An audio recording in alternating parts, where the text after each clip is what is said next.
Hello friends आम्भे मैंने एबे city exam रे साइंस रो आसुथिबा किछि सिलेक्टेड क्वेश्चन डिस्कशन करिवु जहा कि आपण मानको पई बहुत इंपोर्टेंट।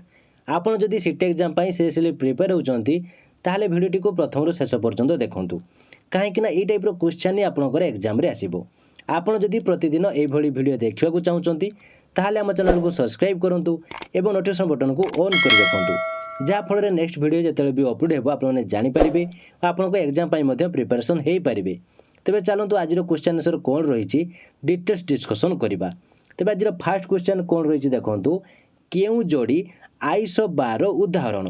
तो आइसो बार ठारे आपण माने कौन कहले आइसो बार आपण माने केमिति जानिबे देखंतु जार वस्तुत संख्या समान थिबो एवं परमाणु क्रमांक असमान थिबो ताहाकू आइसो बार कुहा जाय। एवं आइसोटोप मध्यटारे बहुत टाइम क्वेश्चन आसे आइसोटोप रो उदाहरण मध्य मागी थाए।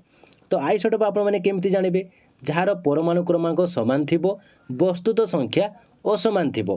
तो आपण माने देखंतु ऑप्शन ए को जदि आमे देखिबा ताले ठारे परमाणु क्रमांक काहाकू कुहा जायछि देखंतु एटा जो 17 लेखा जायछि ता हेउछि परमाणु क्रमांक ए सब हेउछि परमाणु क्रमांक एवं ऊपर जहा अछि ता हेउछि तार वस्तुत संख्या। ठीक अच्छी तेणु आइसो बार ठारे आमे काहाकू कहूचु जार वस्तुत संख्या समान थिबो परमाणु क्रमांक असमान थिबो। तेणु ऑप्शन गुड़िक भल भाव आपने देखंतु कहार वस्तुत संख्या समान अच्छी एवं परमाणु क्रमांक असमान अच्छी। यार राइट आंसर हेउची ऑप्शन डी। ठीक अच्छी तेबे चलतु नेक्स्ट क्वेश्चन देखिबा। अधातु गुड़िक साधारणतः केउ अवस्था रे देखा जांती कठिन तरल गैसीय उपरोक्त समस्त। राइट आंसर होउची ऑप्शन डी उपरोक्त समस्त। नेक्स्ट क्वेश्चन देखंतु कौन रही सोडा पानी केउ केउ पदार्थर मिश्रण अटे सोडियम व जल सोडियम कार्बोनेट व जल अंगारकाम्ल व जल सोडियम क्लोराइड व जल। राइट आंसर होउची ऑप्शन सी अंगारकाम्ल व जल। खाइबा लुण रे केउ केउ मौलिक पदार्थ थाए खाइबा लुण रे केउ केउ मौलिक पदार्थ थाए सोडियम व क्लोरीन कैल्शियम व क्लोरीन सोडियम कार्बन व अम्लजान कैल्शियम व सोडियम। राइट आंसर होउची ऑप्शन ए सोडियम व क्लोरीन। निम्नलिखित केउटी उपधातु सोडियम सल्फर सिलिकॉन कौनसीटी नुहे।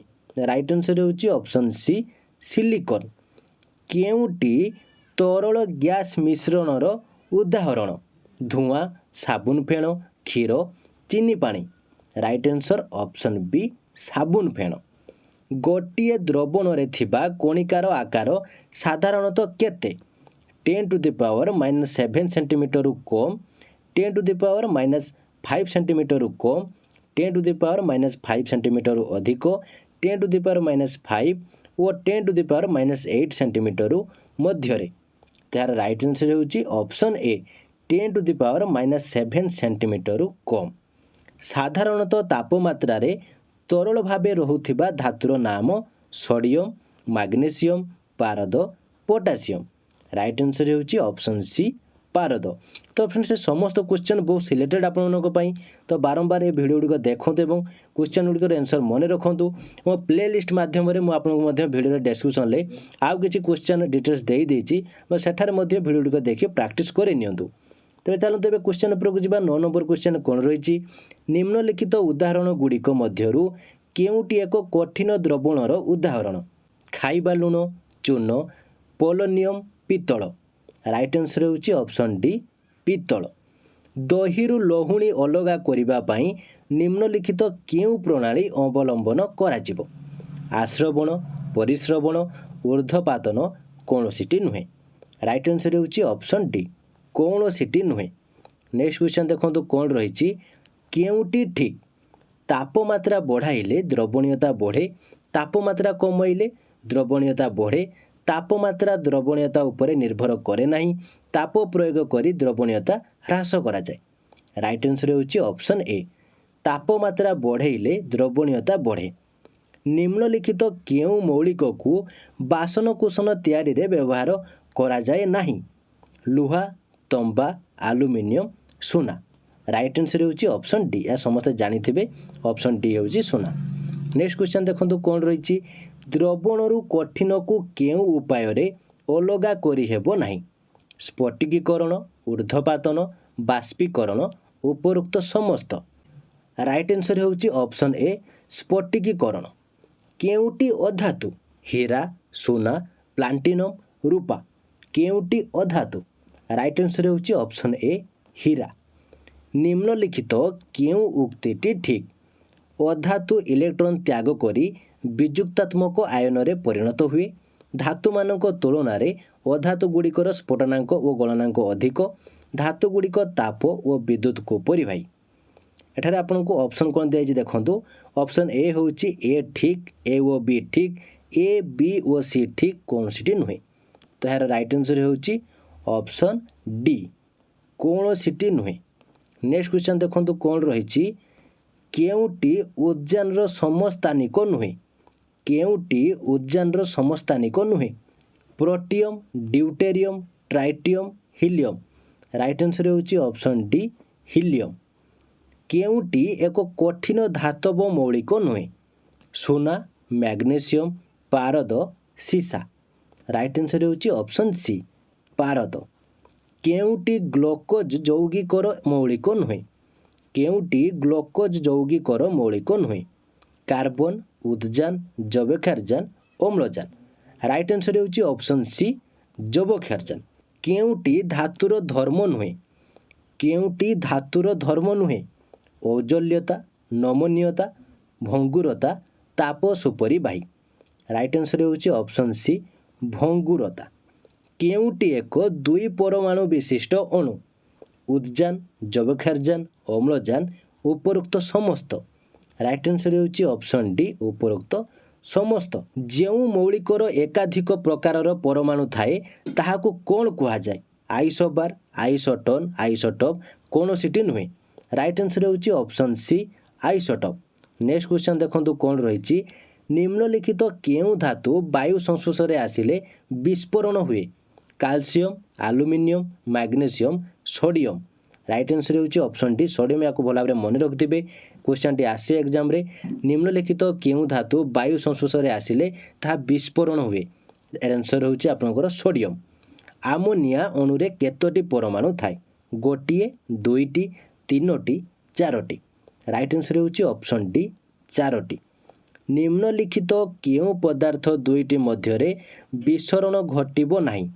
उद्जान और अम्लजान अम्लजान और जल चीनीदाना और जल लुण और बाली। राइट आंसर होउची ऑप्शन डी लुण और बाली। केउ अधातु धातु परि चिकचिक करे। Graphite chlorine sulphur phosphorus.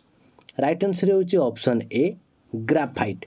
गोलिया नदी पानी को परिष्कार करिबा पाई केउ पद्धति अवलंबन करा जाई पारे।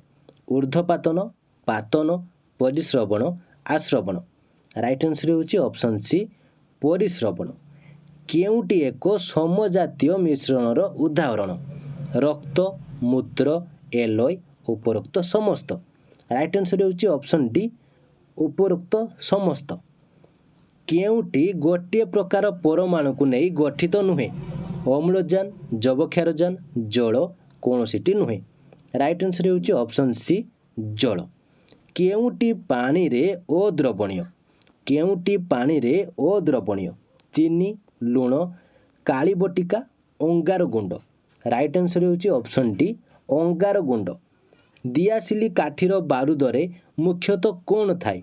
Sulphur phosphorus manganese sodium. Right answer होउची ऑप्शन बी फॉस्फोरस। धातुर प्रसारण हेबा गुण को कौन कुहा जाए। औज्ज्वल्यता नमनीयता परिवाहिता भंगुरता। राइट आंसर होउची ऑप्शन बी नमनीयता। डिनामाइट प्रस्तुति रे केउ धातु व्यवहार करा जाए। Magnesium calcium sodium aluminium. Right answer होउची ऑप्शन सी सोडियम। केउटी अलगा सीजियम पारद ब्रोमीन गैलियम। राइट आंसर होउची ऑप्शन बी पारद। तृतीयार रासायनिक नाम कौन। Ferrous sulphate ammonium chloride copper sulphate potassium nitrate. Right answer होउची ऑप्शन सी कॉपर सल्फेट। केउटी एक उद्बायी पदार्थ।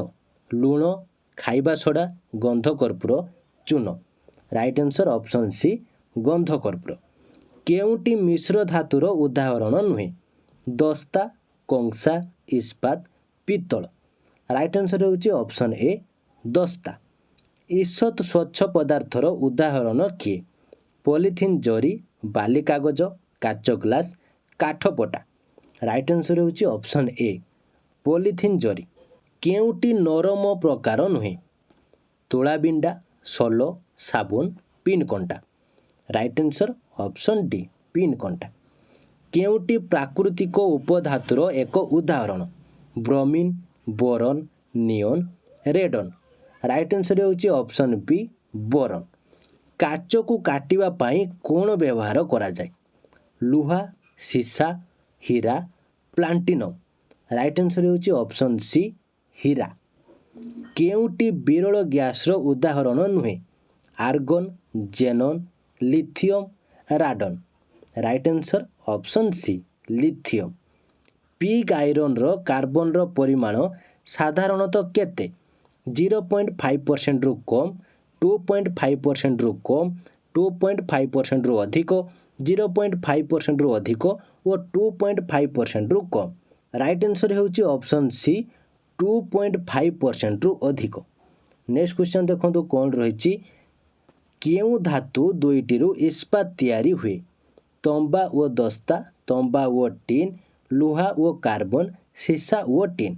ରାଇଟ୍ ଆନ୍ସର୍ ହେଉଛି ଅପସନ୍ ସି ଲୁହା ଓ କାର୍ବନ। କେଉଁ ଧାତୁ ଦୁଇଟିରୁ ଇସ୍ପାତ ତିଆରି ହୁଏ? ଭଲ ଭାବରେ ମନେ ରଖିଥାନ୍ତୁ ଲୁହା ଓ କାର୍ବନ। କେଉଁଟି ତାପ ଅପରିବାହୀ ଗୁଣ ବହନ କରେ ନାହିଁ? ଗନ୍ଧକ, ତମ୍ବା, କୋଇଲା, iodine. Right answer option B ତମ୍ବା। ଉଡ଼ାଜାହାଜ ମୁଖ୍ୟତଃ କେଉଁ ଧାତୁରେ ତିଆରି? ଆଲୁମିନିୟମ୍, ତମ୍ବା, ଟିନ୍, ଲୁହା। ରାଇଟ୍ ଆନ୍ସର୍ ହେଉଛି ଅପସନ୍ ଏ ଆଲୁମିନିୟମ୍। ତ ଫ୍ରେଣ୍ଡସ୍ ଏହି ଟାଇପ୍ରେ ଆହୁରି ବହୁତ ଗୁଡ଼ିଏ ସିଲେକ୍ସନ୍ କ୍ୱେଶ୍ଚନ୍ ମଧ୍ୟ ଏଠାରେ ରହିଛି। ଆପଣ ଯଦି ଚାହୁଁଛନ୍ତି ସେ କ୍ୱେଶ୍ଚନ୍ ଗୁଡ଼ିକ ଜାଣିବା ପାଇଁ ତାହେଲେ ମୋତେ କମେଣ୍ଟ ବକ୍ସରେ ଜଣାନ୍ତୁ। ନେକ୍ସଟ କ୍ଲାସ୍ରେ ଏ କ୍ୱେଶ୍ଚନ୍ ଗୁଡ଼ିକ ମୁଁ ଡିସ୍କସନ୍ କରିଦେବି। ବା ଯଦି ଆପଣମାନେ ଆଉ କିଛି କ୍ୱେଶ୍ଚନ୍ ଆନ୍ସର୍ ଡିସ୍କସନ୍ କରିବା ପାଇଁ ଚାହୁଁଛନ୍ତି ଆଉ କୌଣସି ସବଜେକ୍ଟରୁ ତାହେଲେ ମଧ୍ୟ ମୋତେ କମେଣ୍ଟ ବକ୍ସରେ ଜଣାଇ ପାରିବେ। ତ ଏବେ ଏକ୍ଜାମ୍ ପାଇଁ ବହୁତ କମ୍ ସମୟ ରହିଛି, ତେଣୁ ଆପଣମାନେ ଯେଉଁ ସବଜେକ୍ଟ ଉପରେ ଆପଣମାନେ ଚାହୁଁଛନ୍ତି ମୁଁ ସେହି ସବଜେକ୍ଟ ଉପରେ ହିଁ ଆପଣଙ୍କୁ ସିଲେକ୍ଟେଡ୍ କ୍ୱେଶ୍ଚନ୍ ପ୍ରୋଭାଇଡ଼ କରିଦେବି। ଭିଡ଼ିଓଟି ଭଲ ଲାଗିଥିଲେ ଲାଇକ୍ କରନ୍ତୁ ଓ ଆପଣଙ୍କର ସାଙ୍ଗସାଥି ଯଦି ସିଟି ପାଇଁ ପ୍ରିପେୟାର ହେଉଛନ୍ତି ତାହେଲେ ସେମାନଙ୍କୁ ମଧ୍ୟ ସେୟାର କରନ୍ତୁ, ଯାହାଫଳରେ ସେମାନେ ମଧ୍ୟ ନିଜକୁ ଏକ୍ଜାମ୍ ପାଇଁ ପ୍ରିପାରେସନ୍ କରିପାରିବେ। ଆପଣମାନେ ଯଦି ଆମ ଚ୍ୟାନେଲରେ ନୂଆ ଅଛନ୍ତି ତାହେଲେ ଆମ ଚ୍ୟାନେଲକୁ ସବସ୍କ୍ରାଇବ୍ କରି ନୋଟିଫିକେସନ୍ ବଟନକୁ ଅନ୍ କରି ରଖନ୍ତୁ, କାହିଁକିନା ପ୍ରତିଦିନ ସିଟି ରିଲେଟେଡ୍ ବହୁତ ଗୁଡ଼ିଏ ସିଲେକ୍ଟେଡ୍ କ୍ୱେଶ୍ଚନ୍ ଆମେମାନେ ଡିସ୍କସନ୍ କରୁଛେ, ଯାହାକି ଆପଣମାନେ ଜାଣିପାରିବେ ଓ ଆପଣଙ୍କର ଏକ୍ଜାମ୍ ପାଇଁ ମଧ୍ୟ ପ୍ରିପାରେସନ୍ ହୋଇପାରିବେ। ତ ଆଜି ପାଇଁ ଏତିକି। Thank you.